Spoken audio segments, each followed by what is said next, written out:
Indian politics में आज भी श्री अटल बिहारी वाजपेयी जी का नाम सम्मान से लिया जाता है। अब चाहे वो कोई भी पॉलिटिकल पार्टी ही क्यों ना हो, उसके पीछे का रीजन है उनकी समझ और उनकी बोलने की कला। लोग इसके कायल थे। चलो मैं इसका एक एग्जांपल देता हूं। एक बार एक पाकिस्तानी महिला पत्रकार ने श्री अटल बिहारी वाजपेयी जी को कहा कि अगर आप मुंह दिखाई में मुझे कश्मीर दे देंगे तो मैं आपसे शादी कर लूंगी। तो इस बात पे अटल बिहारी वाजपेयी जी ने जो बेबाक जवाब दिया वो आप लोगों को सुनना चाहिए, मजा आ जाएगा। उन्होंने कहा ठीक है, पर मुझे दहेज में पूरा का पूरा पाकिस्तान चाहिए। तो इस बात पे महिला पत्रकार बिल्कुल चुप हो गई। गाइस, आपका इस घटना के बारे में और अटल बिहारी वाजपेयी जी के बारे में क्या ख्याल है, चैट सेक्शन में जरूर लिखिएगा। और गाइस, बड़े बुजुर्ग कहकर गए थे कि जिस दिन पानी बिकना शुरू हो जाए उस दिन समझ लेना कि कलयुग आ गया। अब कलयुग तो आ ही गया है, सब लोग देख रहे हैं पानी बिक रहा है। लेकिन हम इंसान इससे भी एक कदम ऊपर चले गए हैं, क्योंकि आजकल पानी के साथ साथ शुद्ध हवा भी बिक रही है। कैसे, मैं आपको बताता हूं। गाइस, ये सबको पता है कि दिल्ली की आबो हवा बहुत खराब है, लोग शुद्ध हवा को तरसते हैं।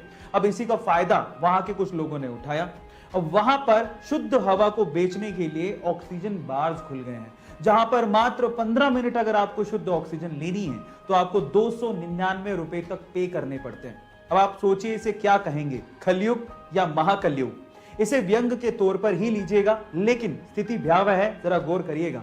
गाइस, शौक बहुत बड़ी चीज है और उसके लिए लोग कुछ भी कर डालते हैं। चलो मैं इसका एक एग्जांपल देता हूं। लंदन में एक सरदार जी हैं जिनका नाम है Ruben Singh ji.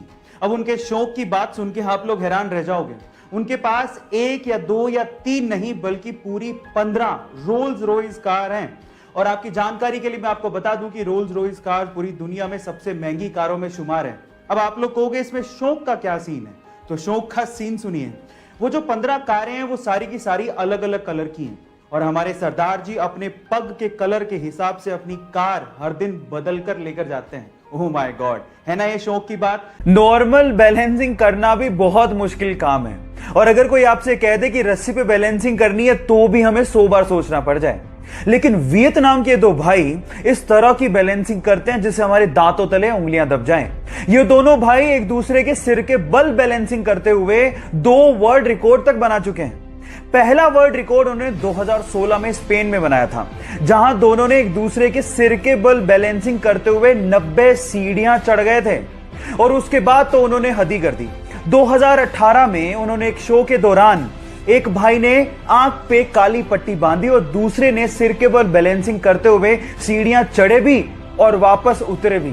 Oh my God, इससे तो यही समझ में आता है कि अब perfect practice makes a man perfect. अगर आप किसी चीज की परफेक्ट प्रैक्टिस कर लेते हो तो कुछ भी संभव है।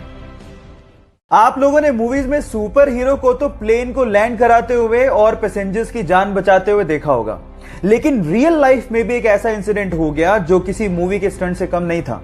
यह बात है 2014 की, जब एक पैसेंजर प्लेन को लैंड करना था, लेकिन जैसे ही पायलट ने टायर्स को खोला तो आगे वाला टायर ढंग से खुला ही नहीं।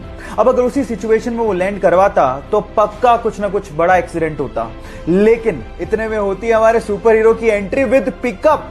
वो एक जीप लेके आता है और आगे के टायर को करवाता है लैंड अपनी जीप में और फिर प्लेन ढंग से लैंड होता है। ये घटना किसी स्टंट से कम नहीं है। बहरहाल उसने अपनी जाबाजी से बहुत से पैसेंजर्स की जान बचाई, तो इस बंदे के लिए 1 लाइक तो बनता है। उसका जन्म मुंबई के एक चोल में एक स्टंट मैन के घर पे हुआ। पिताजी को काम के इतने पैसे नहीं मिलते थे, इसीलिए वो चाहते थे कि उनका लड़का कम से कम पढ़ लिख कर एक नौकरी लग जाए। इसके लिए उसने इंजीनियरिंग की पढ़ाई पूरी की, लेकिन इसी दौरान जब उसे एक जॉब का लेटर मिला तो उसने अपने पैशन के लिए उस जॉब के लेटर को फाड़ते हुए कहा कि वो 9 से 5 की नौकरी के लिए नहीं बना है। इसके बाद उसने गैंग्स ऑफ वासेपुर में एज एन असिस्टेंट काम शुरू किया और फिर पीछे मुड़ के कभी नहीं देखा। मसान मूवी से उसने सबका ध्यान अपनी तरफ खींचा, राजी मूवी से सबके दिलों में जगह बनाई और संजू मूवी के कमली किरदार से उसने सबको रुला के रख दिया। फिर उसके बाद उरी मूवी में दमदार किरदार करके नेशनल अवार्ड तक जीता। 3 साल पहले जिसे कोई जानता तक नहीं था, आज उसने अपनी एक्टिंग और अपनी मेहनत से करोड़ों दिलों में जगह बना ली। विकी कौशल के इस मेहनत के लिए 1 लाइक तो बनता है।